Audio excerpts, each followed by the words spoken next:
It's a big honor for me to speak at this seminar. I thank ICO to give an opportunity to share with you the data of the main tendencies of Russian coffee market. Taking into account that our structure has just recently started to participate in the ICO as a member of private sector consultative board. Let me shortly introduce our organization, which I chair. Just a few words. Our association is the biggest non-profit lobbying industry association in Russia. It consists of 70 companies, international and domestic, which dealing with tea and coffee. It's better to say not producer, of course it's better to say manufactured, because we we are importing raw material, bulk tea or green coffee, and then our company is making some additional work. Among our members is very famous companies. You can see the brands which and the names of the companies below. We are also the head structure for Russian standard committee. We develop national standards and other regulatory documents in the field of tea and coffee. And we are a member of many of international organizations, like I can show here the ICO, or the Private Sector Consultative Board. Personally, I am a representative of Russian Federation in Common Funds for Commodities, and I'm just a specialist of this fund for coffee and tea. We are also member of SEA, SEA, and just many of organizations.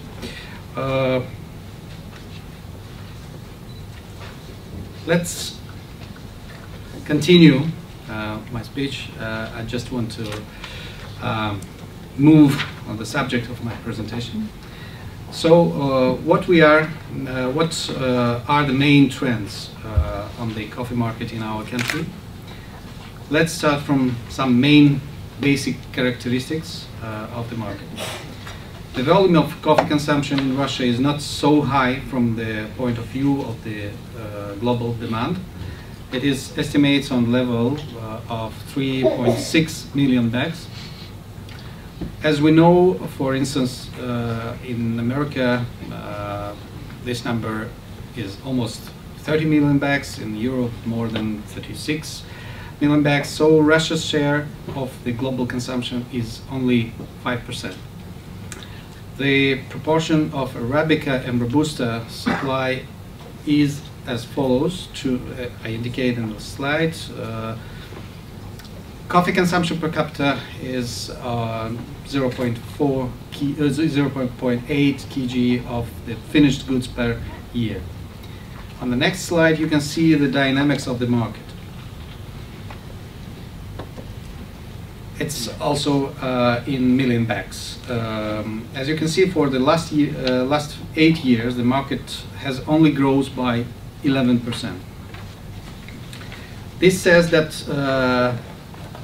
by the middle of 2000s, the market has reached its saturation, and systematic increase in the coffee consumption has begun. The main driver of this growth is the roast and ground coffee segment.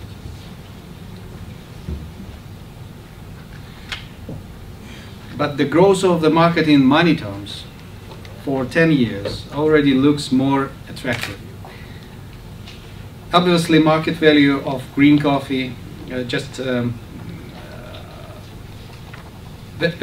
market value of green coffee increased substantially. Also in 2000, the standard of living in Russia has grown, and many consumers have significantly increased their consumption of high quality and more expensive products.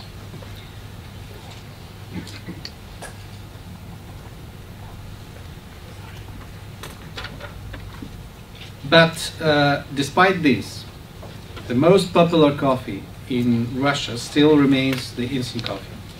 However, according to our estimates, last year the balance has shifted in favor of roasted ground coffee, and the crucial rate of 70%, which is highly likely, means that the popularity of instant coffee in the future may significantly decrease. The change of this balance from one hand, and the lack of professionalism of some market participants on the other, create the conditions for sharpening inter-segmental competition. In this case, on the background of still not very high level of the coffee culture in the country, it leads to negative attitudes to coffee in general.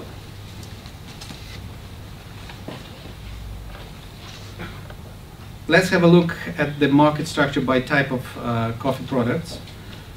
So the most popular is freeze-dried coffee. Second popular product is mixes, like 3-in-1, 2-in-1. But we know that coffee is only 15% of the weight of sachet. Then we could see the roasted ground coffee and others. You can see that the segment of powdered coffee is very, very small.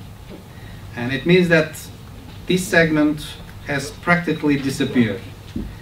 This type of coffee is now mostly used for coffee mixes production.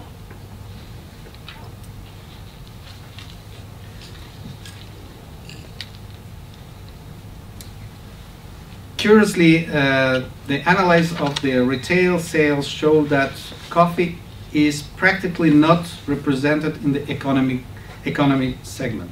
Also, this graph shows that the agglomerated coffee presents on the markets of if you see on the agglo, just in the slide.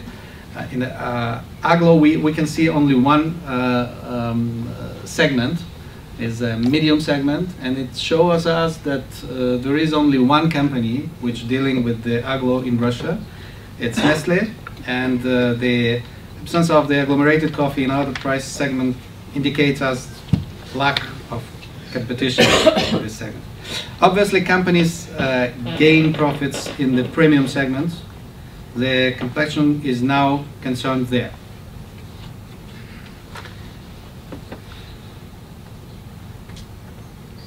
The analysis of the distribution channels shows that sales are growing in coffee retail chains and in HoReCa segment. Here I want to emphasize one thing. The rapid development of retail chains significantly affects the quality of the coffee that is consumed in Russia now and in the future. The fact is that the supermarket chains behave as monopolies, while in contrast to developed countries, they don't have any significant limitations. They dictate price to suppliers based on their ideas, not trying to understand the process. What does it lead? Here is example. Recently, one of the largest chain in Russia, Auchan, has sent an offer months ago, an offer to all the coffee suppliers to lower price, taking into account that the stock prices has fallen. We have prepared the comparative graphs for them, indicating that the coffee roasters processing 100% Arabica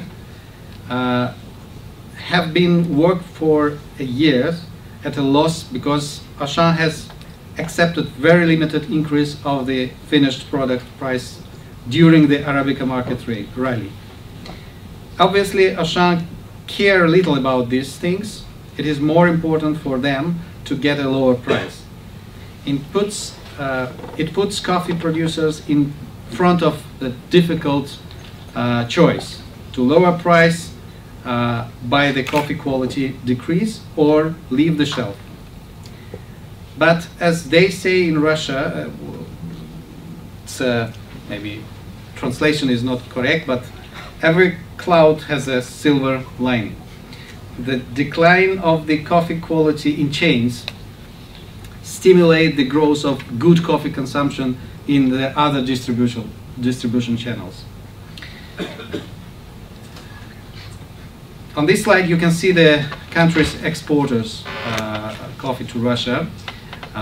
From this table it is clear that we buy a significant amount of Robusta from Vietnam, and the largest amount of the ready instant coffee comes from to Russia from India.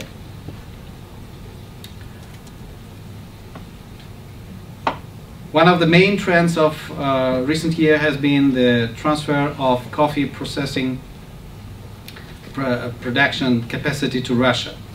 While in the roast ground coffee segment have always Russian enterprises dominated, the production of instant coffees in Russia is relatively new. This has immediately affected the import of green coffee. You can see how the numbers is growing.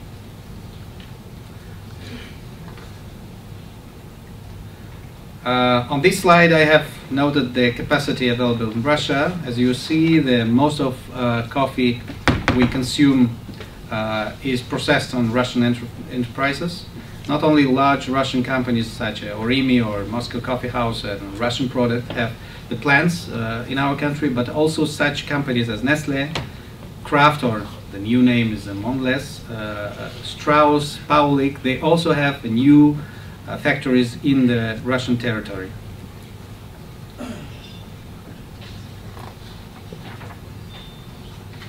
Speaking about the prospects of the Russian coffee market, we must take into account that Russia is still a traditional tea country. It is interesting that the growth of the coffee market in recent years is not reflected on the tea consumption. The tea market is stable. Nowadays, the Russian coffee community faces a serious question. What direction will the coffee market develop in our country? The response will also depend on how world coffee community handles the global market supply-demand problem.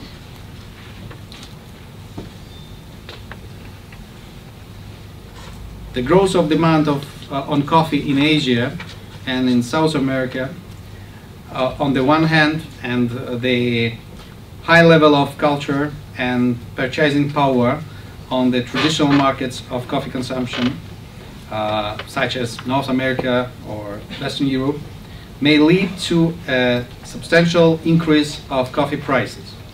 Will the Russian consumer be able to pay high prices for coffee versus price for tea? Russian coffee business is looking for an answer. To help ourselves to find an answer, let's look at the fundamentals we are based on now. Coffee continues to be ultra cool products. The average age of the coffee consumer today is substantially lower than ever before. The lifestyle of out-of-home consumption in big cities is moving into smaller towns. It is considered trendy to be a coffee roaster or barista. Hence, there is a fast-growing numbers of small enterprises directly related to coffee. Now again we ask a question: will the Russian consumer be able to continue paying price for a cup of coffee? To answer this question, we have to answer another question: how sustainable is income growth in Russia, a country still depend on oil and gas exports.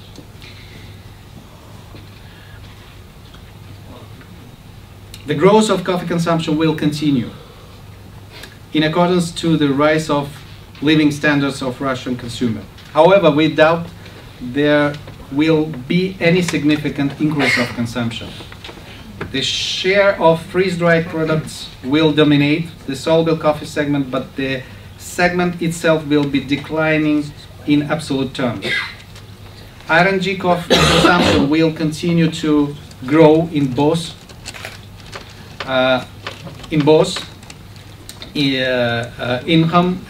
home and out-of-home segment, including offices.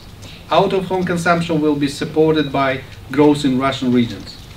In-home consumption will be supported by significant development of single portion production and alternative brewing methods. Both may create a basis for the start of professional development of specialty segment in Russia by providing proper information to final consumer. Coffee will continue to be accessible to a limited part of population. The coffee market will not grow sharply, but will be continually developing inside the segments, and it will lead to growth demand in higher quality raw material.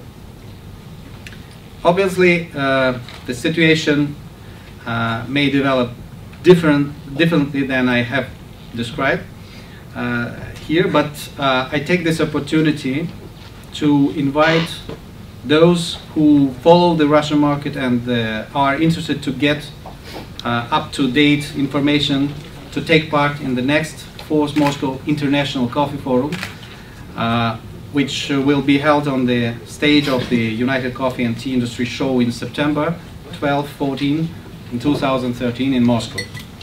Thank you very much.